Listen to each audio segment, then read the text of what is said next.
வணக்கம். நாம் இன்றைய காணொளியில் காணப்போவது அரசு ஊழியர் ஆசிரியர்கள் மீதான ஒழுங்கு நடவடிக்கை என்பது என்ன, எவ்வாறு எடுக்கப்படுகிறது, யாரால் எடுக்கப்படுகிறது, அதன் சரிவர தன்மையுடன் எப்படி செய்ய வேண்டும் என்பது போன்ற பல்வேறு விஷயங்களை பார்க்க போகிறோம். முதலில் ஒழுங்கு நடவடிக்கை ஏன் நம் மீது எடுக்கப்படுகிறது? நாமெல்லாம் அரசு ஊழியர் ஆசிரியர்களாக இருப்பது மிகவும் சந்தோஷமான, பெருமைப்பட வேண்டிய விஷயம். அப்படி இருக்கும்போது ஏன் அரசு நம்ம மீது இது போன்ற நடவடிக்கைகளை எடுத்து கெட்ட பெயரை ஏற்படுத்த வேண்டும் என்று நாம் நினைப்போம். அது சரியானதா என்று யோசித்து பார்ப்போம். அரசு ஊழியர்கள் ஆசிரியர்கள் என்பவர்கள் அரசாங்கத்தினுடைய ஒரு அங்கமாக இருக்கிறோம் இல்லையா? அரசாங்கத்தினுடைய ஒரு அங்கமாக இருக்கின்ற போது நமது எண்ணங்களும் செயல்பாடுகளும் நேர்மையானதாகவும் முறையாகவும் இருக்க வேண்டும் என்று அரசு எண்ணுகிறது. அதில் எந்த தவறும் இருப்பதற்கான வாய்ப்புகள் இல்லை. அதுபோலவே அனைவரினுடைய எண்ணங்களும் செயல்பாடுகளும் ஒரே சீராக இருக்குமா என்று எண்ணி பார்த்தால் நிச்சயமாக இருக்காது. ஒவ்வொருவருடைய எண்ணங்களும் செயல்பாடுகளும் அவர்களுடைய வாழ்வின் சூழ்நிலை, கற்ற கல்வி போன்ற பல்வேறு விஷயங்களை சார்ந்ததாகும். ஒரே மாதிரியான எண்ணங்களும் செயல்பாடுகளும் இருப்பதற்கான வாய்ப்புகளும் கிடையாது. ஆனால் அரசு ஒரே நிலைப்பாட்டில் உள்ள முடிவுகளை வெளிப்படுத்த வேண்டும் என்று எண்ணிய காரணத்தினால் அரசு ஊழியர்கள் ஆசிரியர்கள் எவ்வாறு நடந்து கொள்ள வேண்டும் என்பதனை விதிமுறைகள் சட்டங்களை இயற்றி முறைப்படுத்தி உள்ளது.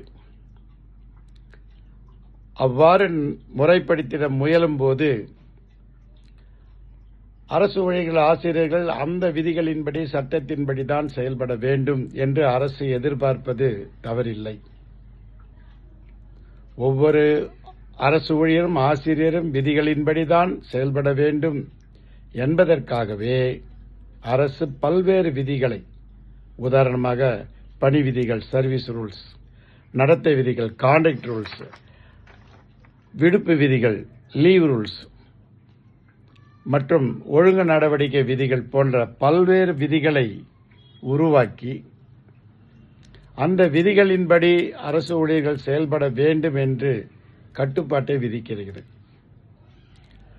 அவ்வாறு விதிக்கப்பட்டுள்ள கட்டுப்பாடுகளையும் மீறி அரசு ஊழியர் ஆசிரியர்கள் செயல்படுவார்களேயானால் அவர்களை தண்டிக்கின்ற உரிமை அரசுக்கு உள்ளது என்பதையும் நாம் மறந்துவிடக்கூடாது.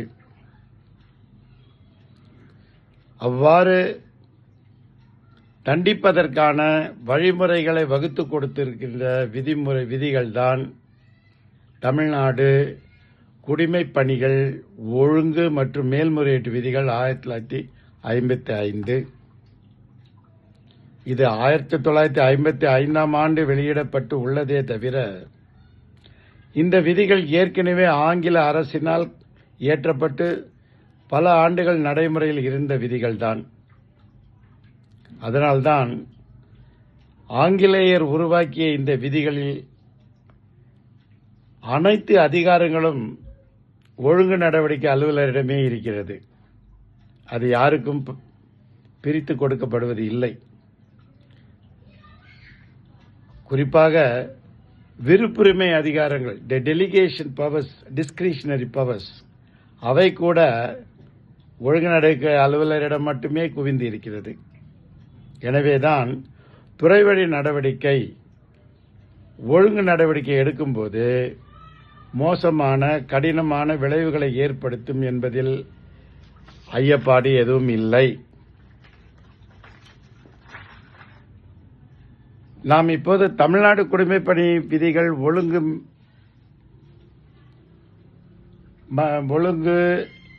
மற்றும் மேல்முறையீட்டு விதிகள் 1955 கீழாக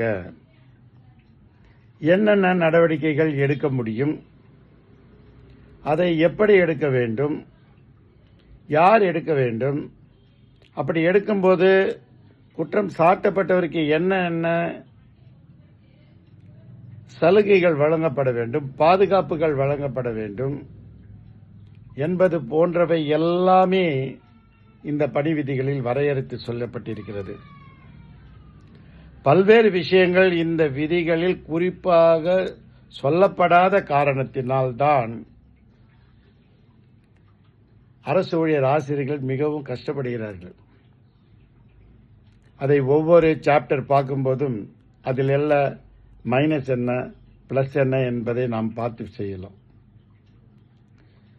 எனவே அரசு ஊழியரை தண்டிப்பதற்கோ இல்லை விடுவிப்பதற்கோ இந்த விதிகளின் கீழாக எடுக்கப்படக்கூடிய நடவடிக்கை தான் ஒழுங்கு நடவடிக்கை. சரி, அரசு ஊழியர் ஆசிரியர் மீதான ஒழுங்கு நடவடிக்கையில் என்னென்ன வகையில் எடுக்கப்படுகிறது? குறிப்பாக 3 வழிகளில் எடுக்கப்படுகிறது. 1, துறை வழி நடவடிக்கை டிபார்ட்மெண்ட் ப்ரொசீடிங்ஸ். 2, கிரிமினல் நடவடிக்கை அண்டர் ஐபிசி. 3வது, ஒழுங்கு நடவடிக்கை ஆணையர் அவர்களால் எடுக்கப்படக்கூடிய